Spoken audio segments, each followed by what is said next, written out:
Salam dəyərli izləyicilər. Bugün sizləri dünyanı işıqlandıran dahi və unudulan insan adı elektrik və innovasiya ilə sinonim olan, lakin həyatı sirlər və faciələrlə dolu olan bir dahinin Nikola Tesla'nın heyrətamiz və bir o qədər sadə olan həyatına qonaq aparacağam. Təsəvvür edin, bir adamın fikirləri bugün istifadə etdiyimiz elektrik şəbəkəsindən tutmuş, radio, televizor, mobil telefonlar və hətta Wi-Fi texnologiyalarına qədər hər şeyə təsir edib. Amma bu dahi niyə unudulmağa məhkum edildi? Onun hekayəsi niyə bu qədər ziddiyyətlidir? Gəlin birlikdə ildırımların hökmdarının izi ilə gedək. Nikola Tesla 1856-cı ildə iyulun 10-da güclü bir ildırım fırtınası zamanı Avstriya imperiyasının indiki Xorvatiya Similyan kəndində Serb pravoslav keşişinin ailəsində dünyaya göz açmışdır. Anası Cuka Mandiç savadsız olsa da çox istedadlı bir qadın idi. Ev üçün müxtəlif alətlər və cihazlar icad edirdi. Tesla öz zəkasını və ixtiraçılıq qabiliyyətini məhz anasından aldığını söyləyirdi. Uşaqlıqdan təbiət hadisələrinə, xüsusilə də ildırıma qarşı böyük marağı olmuşdur Nikola Tesla'nın. O, inanılmaz bir vizual yaddaşa və təxəyyülə malik idi. İxtiralarını əvvəlcə tamamilə beynində canlandırır, sınaqdan keçirir və yalnız sonra real həyatda tətbiq edirdi. Graz Politexnik İnstitutunda və Praga Universitetində mühəndislik təhsili alan Nikola Tesla onların heç birini rəsmən qurtara bilmir. Buna baxmayaraq onun elektrik və maqnetizmə olan həvəsi sərhəd tanımır. 1884-cü ildə Tesla cibində cəmi bir neçə sent və bir tövsiyə məktubu ilə Nyu-Yorka gəlir. Məktub dövrün məşhur ixtiraçısı Thomas Edison ünvanlamışdır. Edison ona sabit cərəyan generatorlarını təkmilləşdirməyi tapşırdı və bunun üçün $50.000 mükafat vəd etdi. Tesla işi uğurla başa çatdırdı. Lakin Edison vəd etdiyi pulu verməkdən imtina edərək, Tesla, sən bizim Amerikan yumorumuzu başa düşmürsən, dedi. Bu hadisə Tesla üçün böyük bir məyusluq oldu və o qısa müddətdən sonra Edisonun şirkətindən ayrıldı.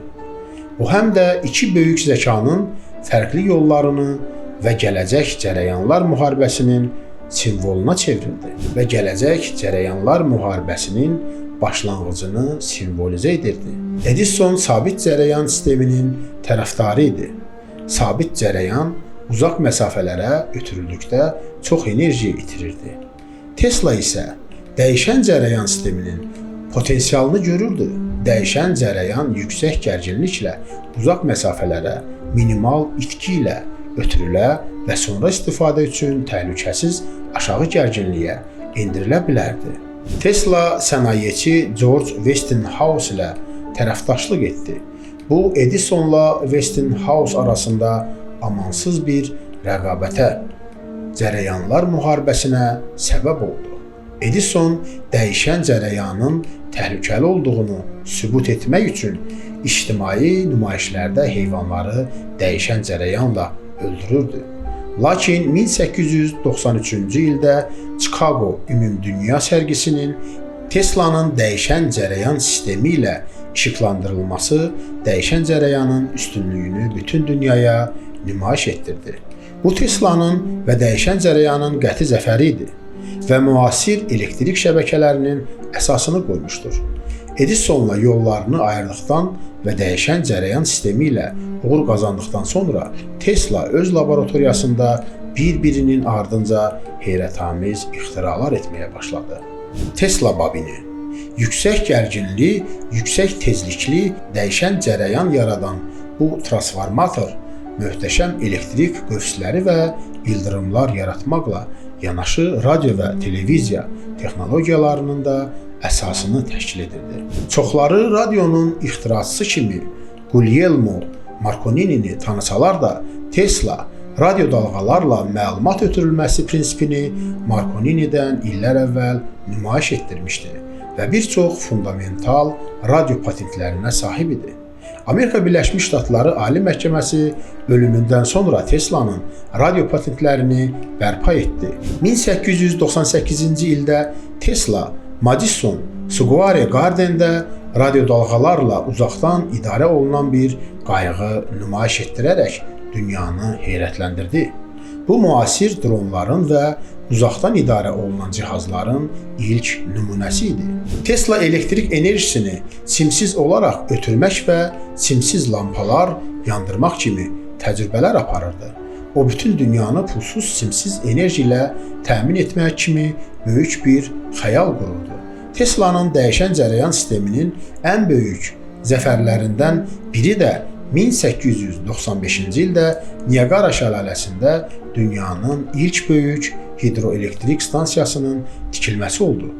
Bu stansiya Tesla'nın dəyişən cərəyan patentləri əsasında qurulmuşdu və elektrik enerjisini 20 mildən çox məsafədə yerləşən Buffalo şəhərinə ötürürdü. Bu elektrik enerjisinin kütləvi istehsalı və paylanması üçün yeni bir dövr açdı və sənaye inqilabını sürətləndirdi. Tesla bəşəriyyətə təmiz və bol enerji mənbəyi bəxş etməyin astanasında idi. Tesla'nın ən böyük və ən iddialı layihəsi Long Islanddə tikməyə başladığı Wardenclyffe qülləsi idi. Bu nəhəng qüllə vasitəsilə Tesla bütün dünyaya simsiz rabitə və hətta simsiz enerji ötürməyi planlaşdırıldı. Layihənin əsas maliyyətçisi bankir J.P. Morgan idi. Lakin Morgan Tesla'nın pulsuz enerji ideyasından və Marconi'nin transatlantik radio siqnalını daha tez göndərməsindən sonra layihəyə maliyyə dəstəyini dayandırdı. Tesla əlavə maliyyə tapa bilmədi və Wardenclyffe qülləsi yarımçıq qaldı. Daha sonra isə söküldü. Bu Tesla üçün böyük bir zərbə və həyatının ən böyük məyusluğu oldu. Onun simsiz enerji xəyalı reallaşmadı. Wardenclyffe uğursuzluğundan sonra Tesla getdikcə daha çox tənhalaşdı və maliyyə çətinlikləri yaşadı. O, New Yorkun müxtəlif otellərində yaşayır, yeni ideyalar üzərində işləməyə davam edirdi. Lakin layihələrini həyata keçirə bilmirdi. Ömrünün son illərini göyərçinləri yemləməklə keçirirdi. Nikola Tesla 1943-cü ildə yanvarın 7-sində 86 yaşında New Yorkdakı bir otel otağında tək və yoxsul vəziyyətdə vəfat etdi.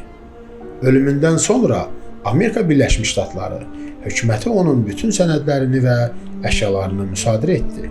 Buna baxmayaraq Tesla'nın elmi mirası bugün həyatımızın ayrılmaz bir parçasıdır. Onun dəyişən cərəyan sistemi bütün dünyanı işıqlandırır.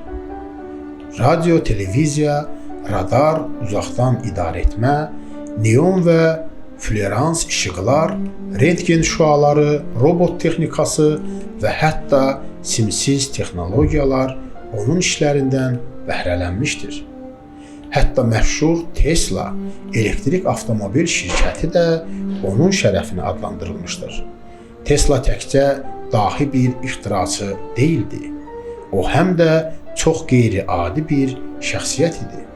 O yüksək boylu, zərif və hər zaman qüsursuz geyinən bir insan idi. Güclü yaddaşa, bir neçə dil biliyinə malik idi. Həyatı boyu evlənmədi. Bütün varlığını elmə həsr etdiyini deyirdi. Onun bir sıra qəribəlikləri də var idi. Mükəmməlliyə can atır, müəyyən saylara, xüsusilə də üçə bölünən saylara qarşı həssaslığı var idi. Mirvaridən və insanların saçlarına toxunmaqdan ikrah edirdi. Bəziləri bunun obsessiv və kompulsiv pozuntu olduğunu düşünsələr də, lakin o belə deyildi. Bütün bu qəribəliklər onun dahiliyinə kölgə sala bilməzdi. O öz dövrünü qabaqlayan bir vizyoner idi. Nikola Tesla zamanın çox irəlisində olan biri idi. Dünyanı dəyişdirən, lakin çox vaxt haqsız yerə unudulan bir dahi idi. Onun hekayəsi bizə göstərir ki, böyük xəyallar qurmaq, sərhədləri aşmaq və bəşəriyyət üçün faydalı olmağa çalışmaq nə qədər vacibdir. Onun işığı bu gün də yolumuzu aydınlatmağa davam edir. Bu taleyi dinləməkdə mənimlə olduğunuz üçün təşəkkür edirəm. Və sonda ənənəvi olaraq bir sualla verilişimizi yekunlaşdırmaq istərdim. Nikola Tesla'nın hansı ixtirası və ya ideyası sizi daha çox təəccübləndirdi? Onun hansı xəyalının reallaşmasını istəyərdiniz? Cavablarınızı gözləyirik. Sağ olun, növbəti videolarda görüşənədək.